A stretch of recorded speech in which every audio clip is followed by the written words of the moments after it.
Captain Jake Morrison sat in his command chair aboard the USS Liberty. The bridge was quiet except for the soft hum of computers and the occasional beep from the sensors. Jake had been captain of this battleship for 3 years now. It was a good ship with a good crew of 300 people. "Captain, we're ready for the jump to hyperspace," said Navigator Amy Clark from her station. She was young but skilled at her job. Jake trusted her completely. "All right, Amy, take us home," Jake replied. They had been on patrol for 2 weeks at the edge of human space. Nothing exciting had happened, just routine checks of empty star systems. The Liberty's engines powered up with a deep rumble that could be felt through the deck. Jake watched the main screen as the stars began to stretch into lines. Then everything went white as they entered hyperspace. Commander Lisa Parker stood at the tactical station. She was Jake's second in command and had served with him for 5 years. "Jump complete, Captain. We should arrive at Earth in 6 hours." But something was wrong. The ship shook harder than usual. Red lights flashed on several control panels. Lieutenant Commander Ryan Bell, the chief engineer, looked worried as he checked his screens. "Captain, we have a problem," Ryan said. His voice was tight with concern. "The hyperspace drive is acting strange. There's some kind of interference." Jake frowned. "What kind of interference?" "It looks like a solar storm, sir." "A big one. It's affecting our navigation systems." Amy turned from her station, her face pale. "Captain, I'm losing control of our course. The storm is pushing us off track." The ship shook again, more violently this time. Jake gripped his chair as the lights flickered. "Ryan, can you fix it?" "I'm trying, sir, but the storm is too strong. We need to drop out of hyperspace now, or we might end up anywhere in the galaxy." Jake made a quick decision. "Drop us out, now." "Yes, sir," Amy said, her fingers flying over her controls. The white of hyperspace faded, and normal stars appeared on the screen. But these weren't the stars they expected to see. Jake had traveled through space for 15 years, and he knew the star patterns near Earth. These were completely different. "Amy, where are we?" Jake asked. Amy worked at her station for several minutes before answering. "I don't know, Captain. These stars don't match any of our maps. The storm pushed us way off course." Lisa checked her tactical sensors. "Captain, I'm picking up something on long-range sensors. It looks like ships." Jake felt his stomach tighten. Unknown ships in unknown space was never a good combination. "How many ships?" 12, sir. They're big. Much bigger than anything we have." "Are they moving toward us?" "Not yet, sir. But they're arranged in what looks like a patrol formation around a large planet." Jake stood up from his chair. "Put the planet on screen." The main display showed a blue-green world with 3 moons. Around it, 12 massive ships moved in slow circles. The ships were dark and angular, with red lights running along their hulls. They looked dangerous. "Captain," Amy said quietly, "I think we might be in someone else's territory." Before Jake could respond, the communication system crackled to life. A harsh voice spoke in a language none of them recognized. The universal translator worked for a moment, then provided a rough translation. "Unknown vessel. You have entered Imperial space without permission. Surrender immediately or be destroyed." Jake looked at Lisa. "Can we talk to them?" "I can try." "Sir." Lisa activated the communication system. "This is Captain Jake Morrison of the USS Liberty. We are lost due to a navigation error. We mean no harm and request safe passage." The response came quickly. "You will lower your shields and prepare to be boarded. Any resistance will result in your destruction." Jake didn't like the sound of that. "Lisa, what do our sensors tell us about their weapons?" Lisa studied her screens. "They appear to be using some kind of plasma-based energy weapons, sir. but our shields should be able to handle them. Captain, Ryan said from his station, their ships are much bigger than ours, but their technology seems older. Their power signatures are less efficient than ours. Jake nodded. He hoped they wouldn't have to fight, but he wanted to be ready. All hands, this is the captain. We have made contact with an unknown alien force. They are demanding our surrender. I am attempting to resolve this peacefully, but all crew should be prepared for possible combat. The alien ships began to move. They formed a circle around the Liberty, blocking any escape route. Jake watched as weapon ports opened on the closest ship. Captain, they're charging weapons, Lisa reported. Raise shields. Charge our weapons, but do not fire unless fired upon. The alien commander spoke again. You have 30 seconds to surrender, or we will open fire. Jake made one more attempt at peace. We are explorers, not warriors. We simply wish to leave your space and return home. 20 seconds. Jake looked around his bridge. His crew was ready. Amy had her hands on the navigation controls. Lisa was at tactical. Ryan was monitoring the ship's power systems. They were good people, and he wouldn't let them be taken prisoner by aliens who wouldn't listen to reason. 10 seconds? Captain?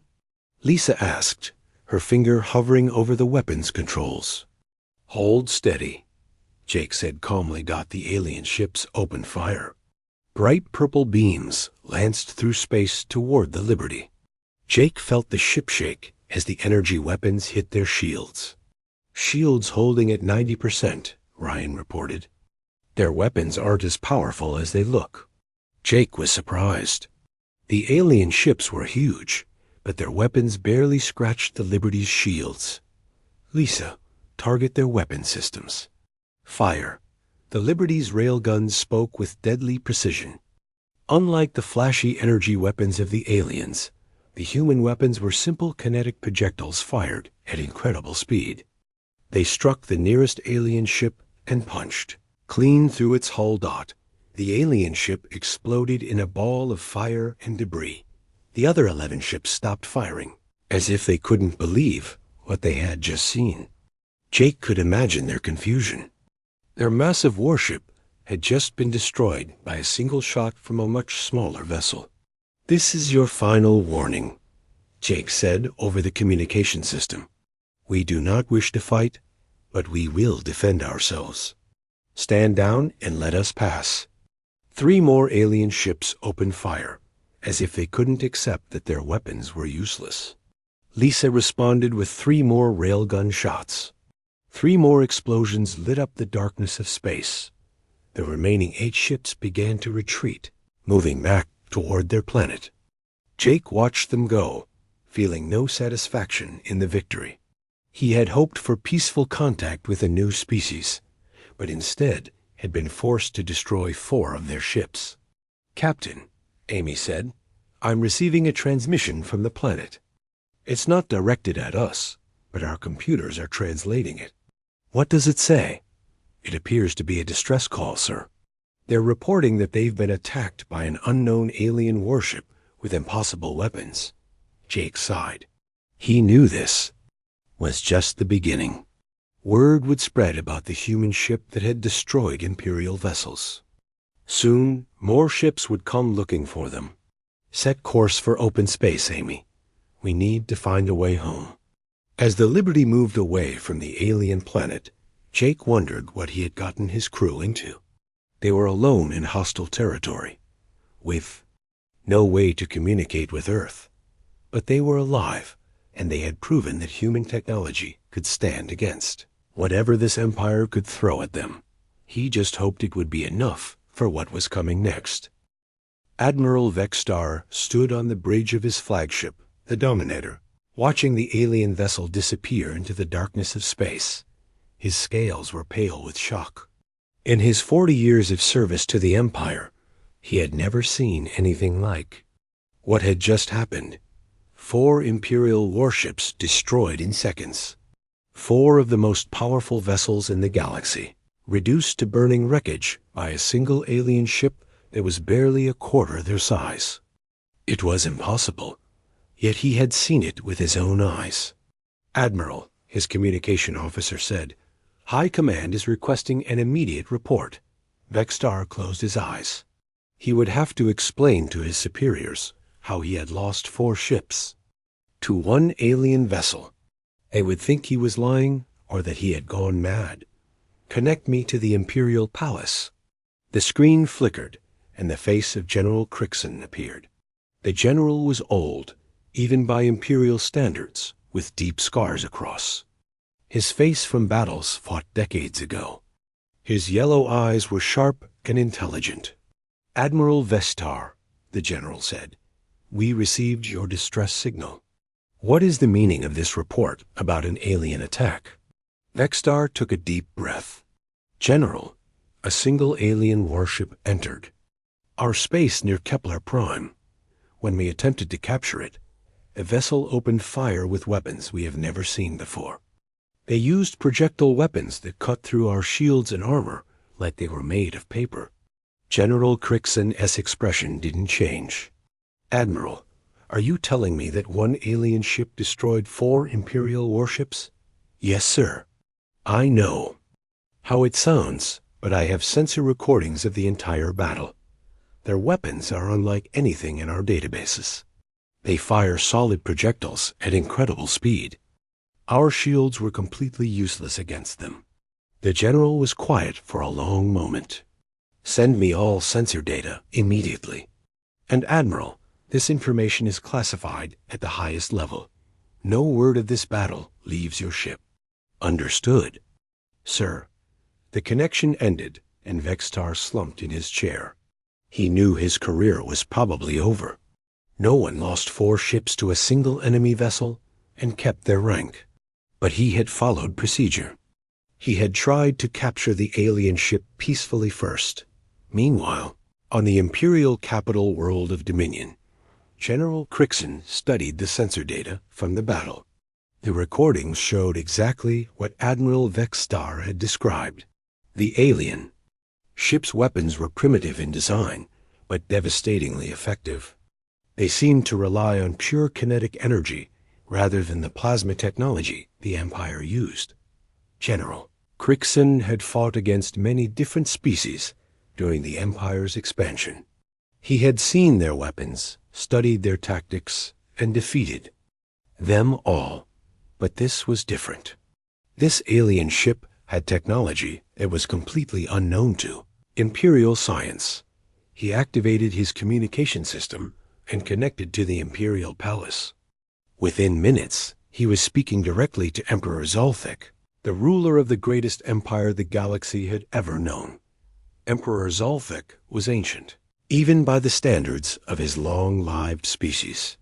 He had ruled for over 200 years, expanding the empire from a single world to thousands of star systems. His intelligence was legendary, and his patience was endless.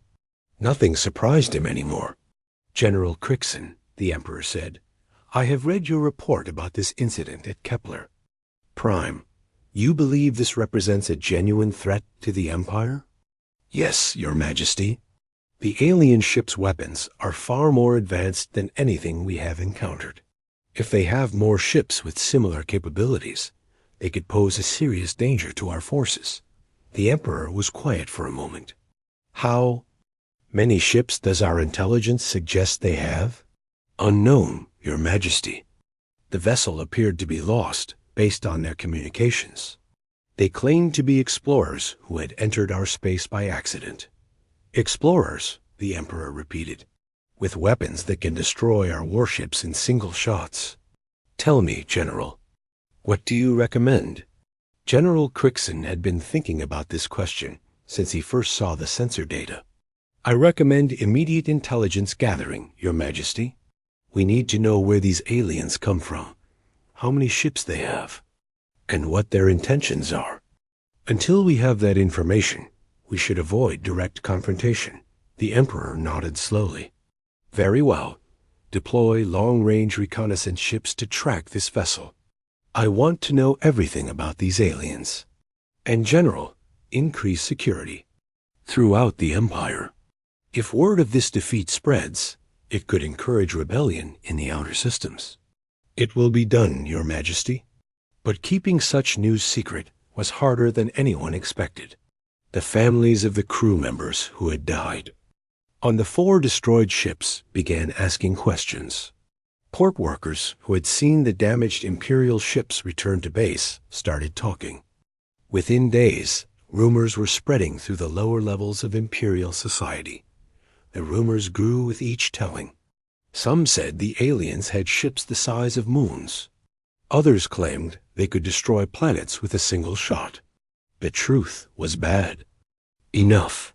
But the rumors made things worse. Commander Zareth of the Corvani Resistance heard the rumors while hiding in the underground tunnels beneath the capital city of her occupied homeworld.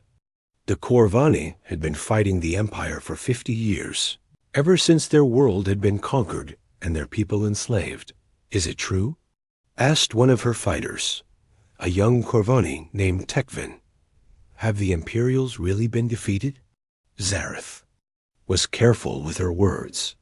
False hope was dangerous for rebels. The rumors say 4 Imperial warships were destroyed by a single alien vessel, but rumors are often wrong. But if it's true, Tekven said, it means the Empire can be beaten. It means their ships aren't invincible. Zareth nodded.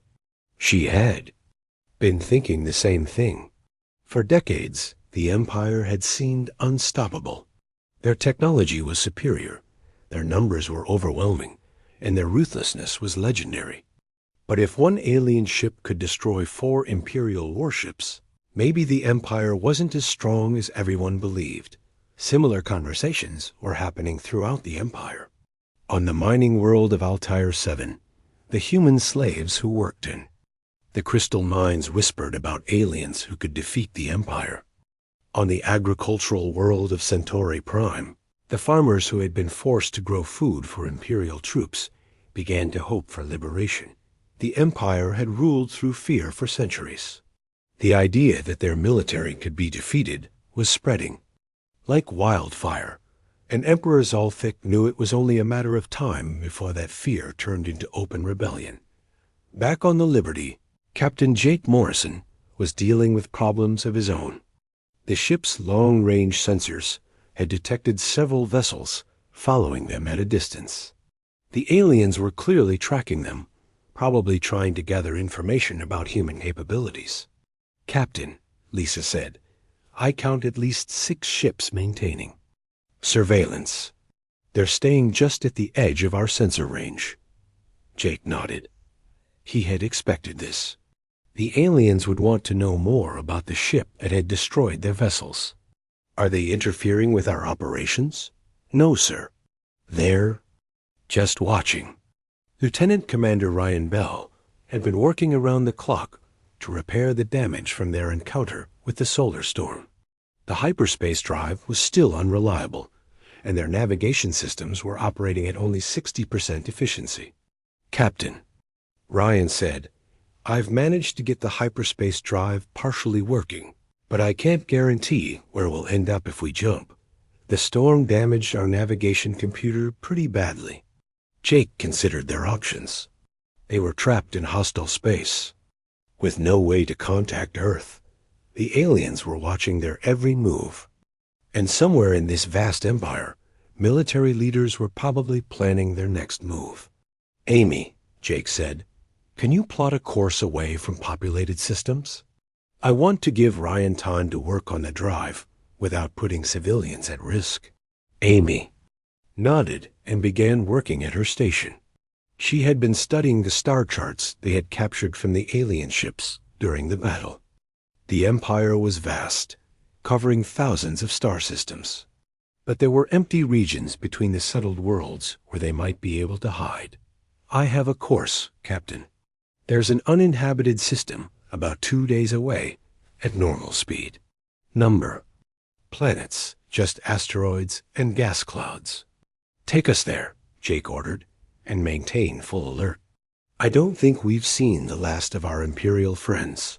As the Liberty moved deeper into alien space, Jake couldn't shake the feeling that they were walking into a trap. The Empire wouldn't just let them leave after destroying 4 of their ships. They would want revenge, and they would want to understand how a single human vessel had achieved such an impossible victory. Jake didn't know was that his actions had already set in motion events that would shake the Empire to its core. The defeat at Kepler Prime was just the beginning. Soon, the entire galaxy would know that the Empire could be challenged, that their ships could be destroyed, and that their rule was not eternal. The age of Imperial dominance was ending, and it had been ended by a single human battleship that had gotten lost in a storm. Emperor Zolfek stood in his private chambers, looking out at the sprawling city below. Dominion was the heart of the Empire, home to billions of beings from hundreds of different worlds. For 2 centuries, he had ruled this vast domain with absolute authority. Now, for the first time in his long life, he felt uncertain that the intelligence reports from his spy ships made disturbing reading. The alien vessel, which intercepted communications revealed, was called the Liberty, possessed technology that defied Imperial understanding. Their weapons were simple in design, but incredibly effective. Their shields could absorb plasma fire. That would destroy most ships, and their engines were more efficient than anything the Empire had ever built. "Your Majesty," General Crixon said as he entered the chamber, "I have prepared the battle plan you requested." The Emperor turned from the window. "Show me." General Crixon activated a holographic display that showed the current position of the Liberty. The human ship was hiding in an asteroid field, apparently making repairs. Around it, barely visible on the display, were the Imperial surveillance ships. "The Second Fleet is ready for deployment," the general said. "Admiral Torvex has 50 of our finest ships, including 5 dreadnoughts. The fleet will surround the alien vessel and demand its surrender. If it refuses, they will destroy it." Emperor Zolfek studied the display. "You believe 50 ships will be enough?" 4 ships were not. "Your Majesty," Admiral Vextar made tactical errors. He allowed the alien ship to pick off his vessels one at a time. "Admiral Torvex will attack with overwhelming force from multiple directions simultaneously. No single ship, no matter how advanced, can survive against such odds." The Emperor nodded slowly. "Very well. Give Admiral Torvex the order to proceed. But General, I want that ship captured if possible. We need to understand their technology." "Understood, Your Majesty." 3 days later, the Second Fleet dropped out of hyperspace around the asteroid field where the Liberty was hiding. Admiral Torvex was confident as he watched his ships take position. He had read the reports from the previous battle, and he understood the alien vessel's capabilities. But he also understood that no ship could fight 50 enemies at once. On the Liberty's bridge, Captain Jake Morrison watched the Imperial ships appear on his sensors. He had been expecting this moment, but the size of the fleet still surprised him. "Captain," Lisa said, 50 ships. All larger than us, and there, surrounding our position." Jake nodded grimly. He had hoped for more time to repair their systems, but the Empire had found them. "Ryan, how are the repairs coming?" "The hyperspace drive is working, but it's still not reliable. We might be able to make one jump, but I can't guarantee where we'll end up. Amy, is there any way out of this asteroid field that doesn't lead us directly into their guns?" Amy studied her navigation display. "No, sir. They have us completely surrounded. The only way out is through them." Jake stood up from his command chair. This was it. They were outnumbered 50-1, trapped in an asteroid field with nowhere to run. But he had good people and a good ship. They would make the Empire pay for every inch of space. All hands, battle stations. "This is the captain. We are about to face overwhelming odds, but we are not helpless. We have already proven that Imperial ships can be destroyed. Today, we prove that Imperial fleets can be defeated. Fight well, fight smart, and we will see home again." The communication system crackled with the harsh voice of Admiral Torvex. "Alien vessel, this is Admiral Torvex of the 2nd Imperial Fleet. You are surrounded and outnumbered. Surrender immediately, and your crew will be treated according to Imperial law." Jake activated the communication system. "Admiral, this is Captain Jake Morrison. We are peaceful explorers who wish only to return to our home. We have no quarrel with your empire. You destroyed 4 Imperial warships. That is an act of war. Surrender now or be destroyed." Jake looked around his bridge. His crew was ready. They had spent the last 3 days preparing for this moment. "Admiral, we defended ourselves against an unprovoked attack. We will continue to defend ourselves. You have 1 minute to reconsider." Jake turned to Lisa. "What's our tactical situation?" "They're arranged in 3 concentric circles around us. The inner circle has 20 ships, all cruisers and destroyers. The middle circle has 20 more, including some battleships. The outer circle has 10 ships, including the 5 dreadnoughts. They're trying to prevent us from escaping," Jake realized. "They want to force us to fight through all 3 circles." "Captain," Amy said, "I have an idea. What if we don't try to escape through their lines? What if we go through the asteroid field itself?" Jake looked at the tactical display. The asteroid field was dense and dangerous. Most ships would be destroyed trying to navigate through it at high speed. But the Liberty was smaller and more maneuverable than the Imperial ships. "Can you plot a course through the asteroids?" "I think so, sir, but it will be dangerous. We'll have to move fast and change direction constantly." "Time's up," came Admiral Torvex's voice. "Open fire." 50 Imperial ships opened fire simultaneously. The space around the Liberty filled with purple plasma beams. The ship shook as the energy weapons hammered against its shields. "Shields holding at 70%, Ryan reported. "But they won't last long against this much firepower." Jake made his decision. "Amy, take us into the asteroid field. Full power to engines. Lisa, target their command ships. Make every shot count." The Liberty surged forward, weaving between massive asteroids as plasma beams lit up the space around. Lisa fired the railguns with deadly precision, each shot destroying or crippling an Imperial ship.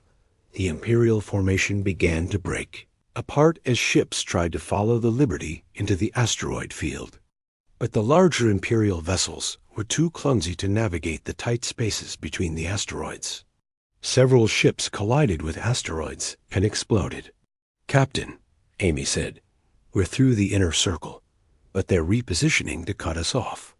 Jake watched the tactical display as the Imperial ships tried to anticipate their course. Admiral Torvex was a skilled commander, but he was thinking like someone who had always fought conventional battles. He wasn't prepared for an opponent who would use the environment as a weapon.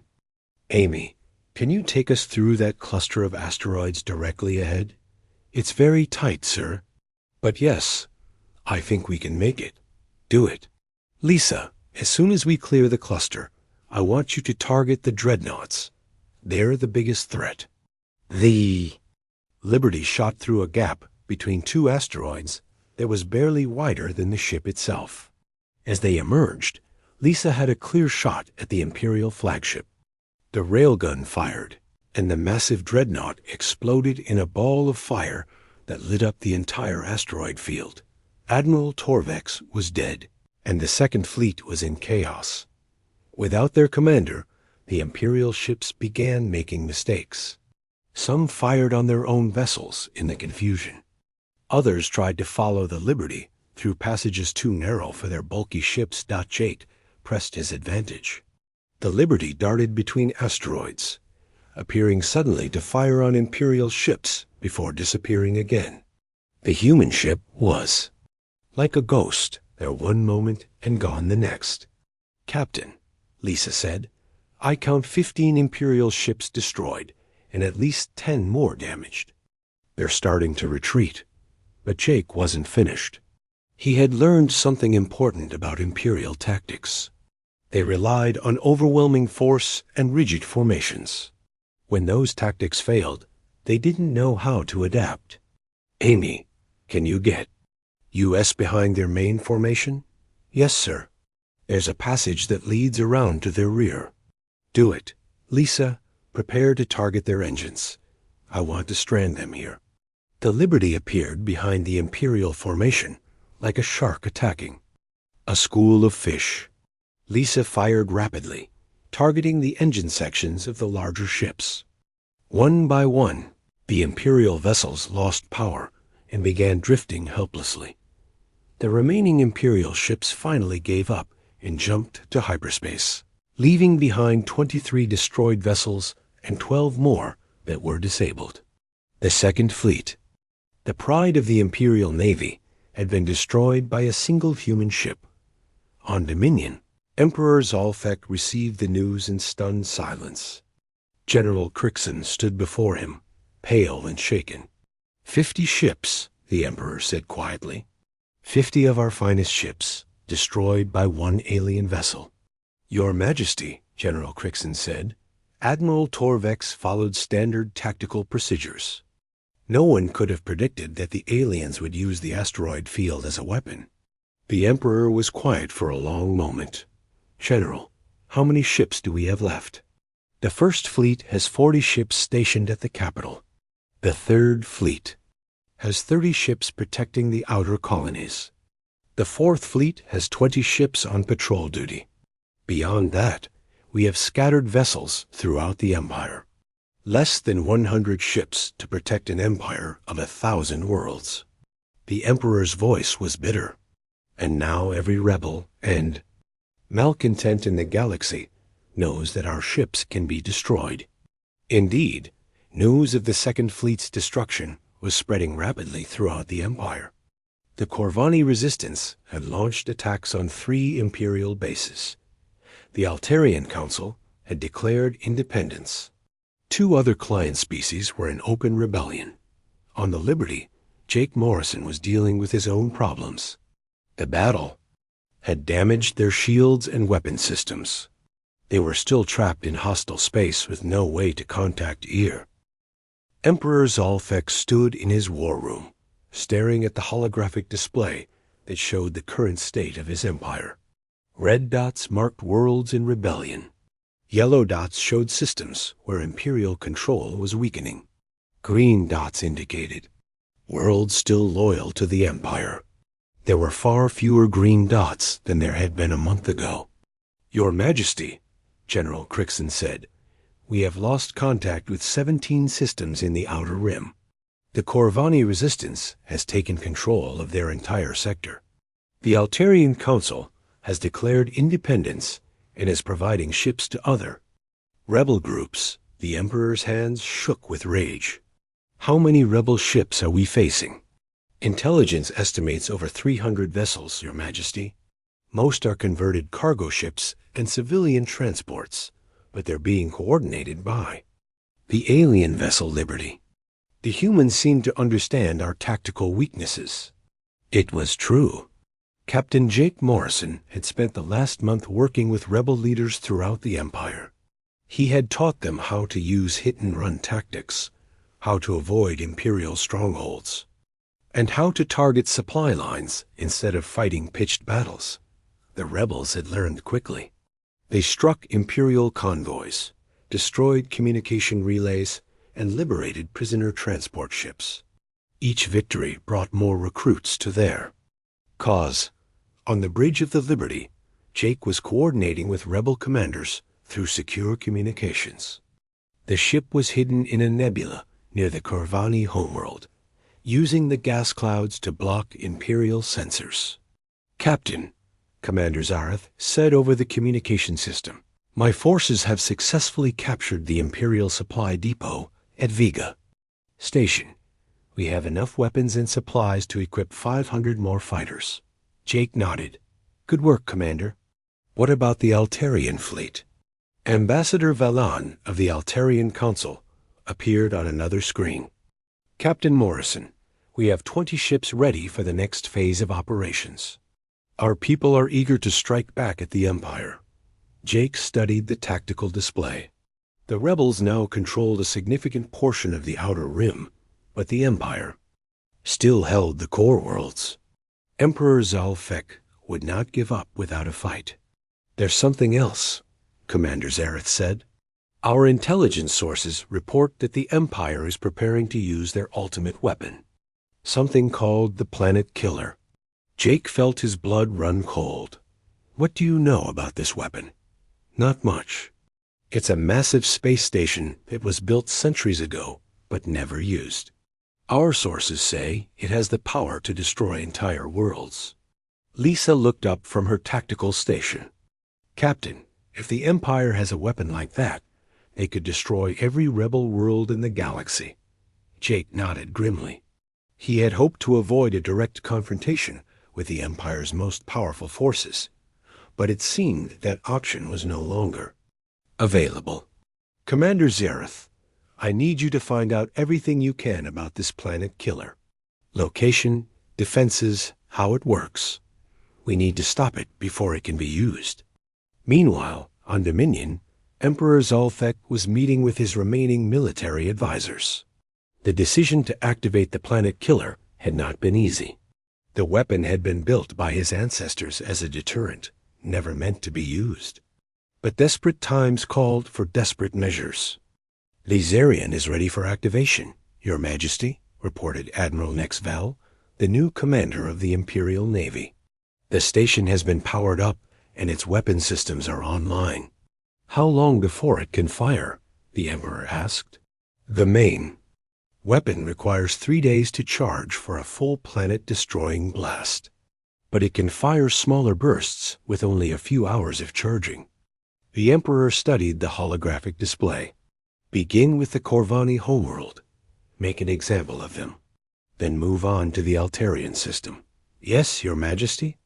But not everyone in the Imperial government supported the Emperor's decision.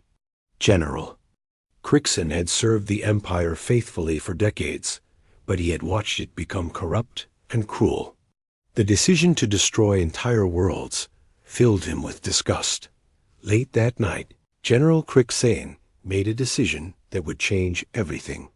He activated a secret communication channel and sent a message to the human captain who had become the symbol of rebellion.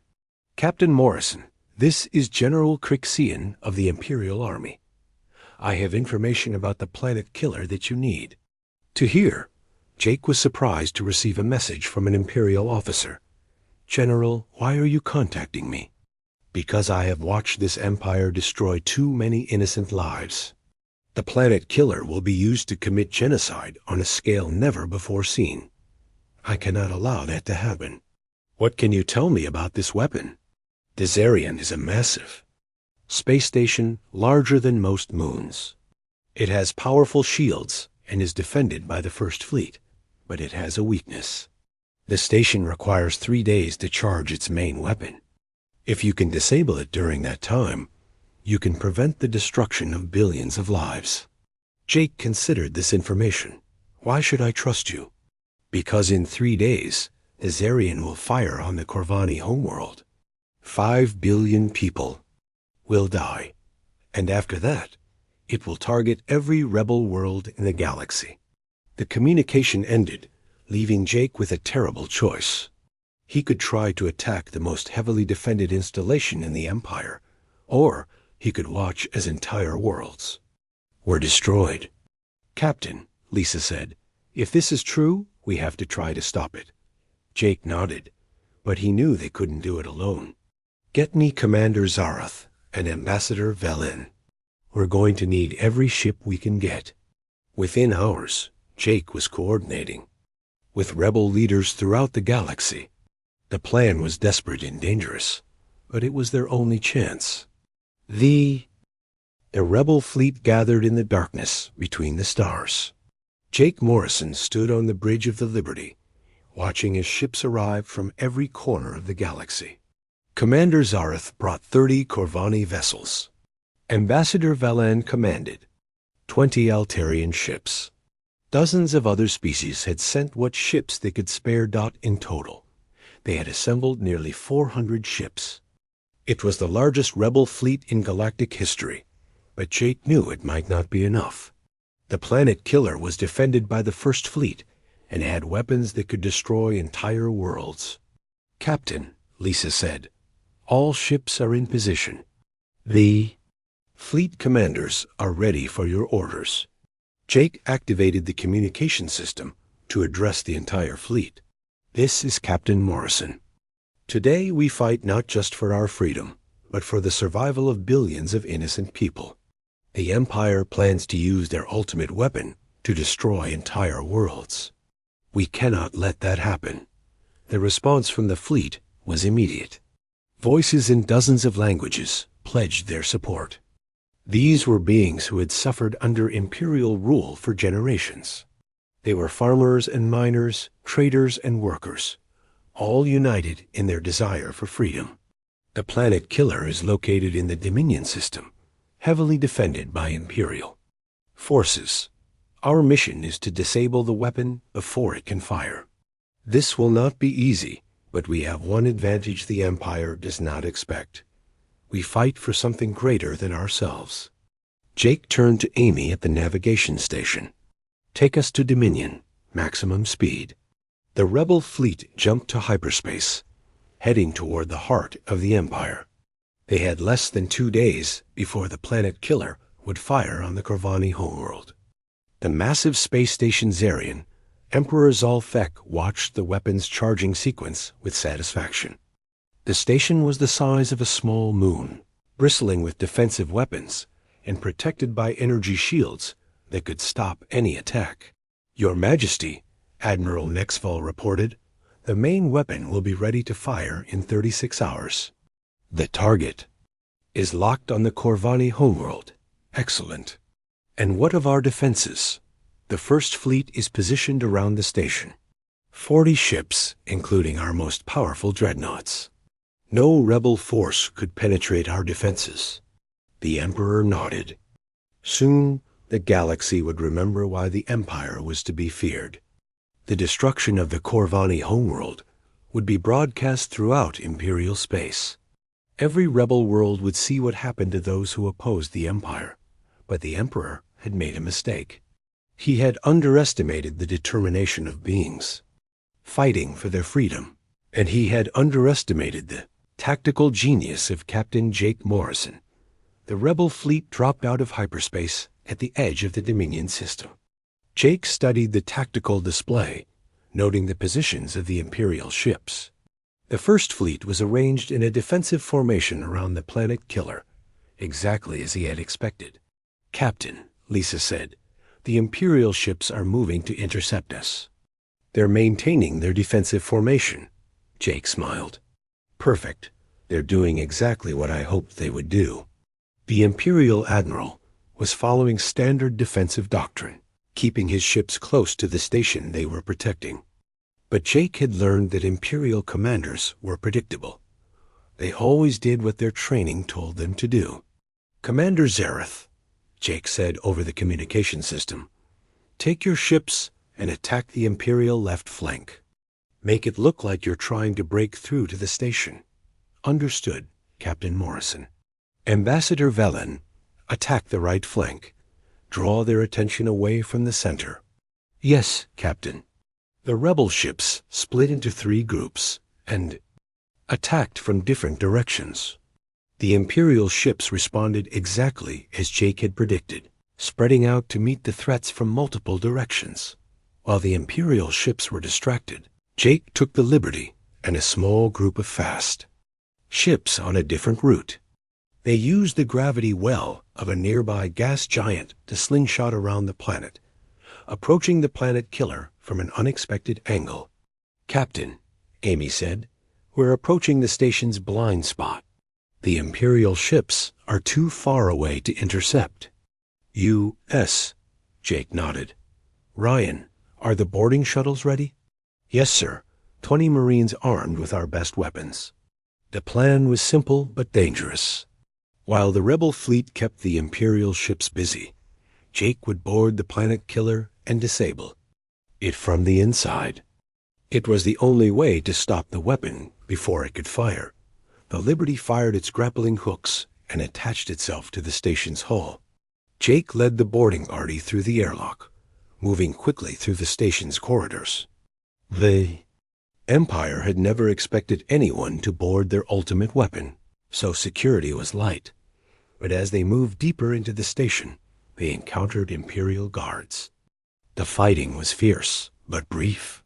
Human weapons were more effective than Imperial plasma rifles, and the Marines were better trained than the station security forces. Captain, one of the Marines said, "We've reached the main control room." Jake looked through the blast door at the control center. Inside, he could see Emperor Zalthek himself, standing before a massive display showing the weapon's charging sequence. The Emperor was alone except for a few technicians. "Blow the door," Jake ordered. The Marines used explosives to destroy the blast door, and Jake stepped into the control room. Emperor Zalthek turned to face him, his ancient eyes filled with rage and despair. "So," the Emperor said, "the alien who has destroyed my empire comes to face me at last." Jake kept his weapon trained on the Emperor, but didn't fire. "Your Majesty, order your ships to stand down. This war is over. Never. I will not surrender to inferior beings." The Emperor reached for a control panel, trying to activate the weapon manually. Jake had no choice. He fired once, and the Emperor fell to the floor. His long reign finally ended. "Ryan," Jake said into his communicator, "can you shut down the weapon?" "Already on it, Captain. The charging sequence is stopping. The weapon is offline." Outside, the news of the Emperor's death spread quickly through the Imperial fleet. Without their leader, the Imperial ships began to surrender. The First Fleet, which had seemed invincible just hours before, was defeated without firing a shot. Admiral Nexval, the last Imperial commander, sent a message to the rebel fleet. "This is Admiral Nexval of the Imperial Navy. Emperor Zalthek is dead. The Empire surrenders. We request terms." Jake returned to the Liberty and addressed the rebel fleet. "The planet killer is destroyed. The Emperor is dead. The Empire has fallen. Today, we have won not just a battle, but our freedom." The celebration that followed could be heard throughout the galaxy. On 1,000 worlds, beings who had lived under Imperial rule for generations celebrated their liberation. The age of the Empire was over. 6 months later, Jake Morrison stood on the observation deck of a space station orbiting the former Imperial capital. The station served as headquarters for the new Galactic Council, a democratic government that represented all the free worlds of the galaxy. "Admiral Morrison," Commander Zareth said as she approached, "the Council has approved your proposal. For the defense fleet, we'll have ships patrolling every sector to prevent any single power from dominating the galaxy again." Jake nodded. His promotion to Admiral had come with the responsibility of protecting the new freedom they had won. What about the former Imperial worlds? Most have joined the Council willingly. A few are still deciding, but there's been no violence. The transition to democracy is going better than anyone expected. Jake looked out at the stars, thinking about the journey that had brought them here. A simple navigation error had led to the fall of the greatest empire in galactic history. But it wasn't the technology or the weapons that had won the war. It was the courage of ordinary beings who had refused to accept tyranny. The Liberty, now upgraded with technology from a dozen different species, continued to patrol the galaxy. Its crew had become legends, but they remained humble. They knew that freedom was not something that could be won once and forgotten. It had to be protected and nurtured by every generation. And in the depths of space, Other species were just beginning to explore the stars. Someday, they might encounter humanity and the Galactic Council. When that day came, they would find not conquerors, but friends ready to help them take their place among the free peoples of the galaxy. The age of empire was over. The age of freedom had begun.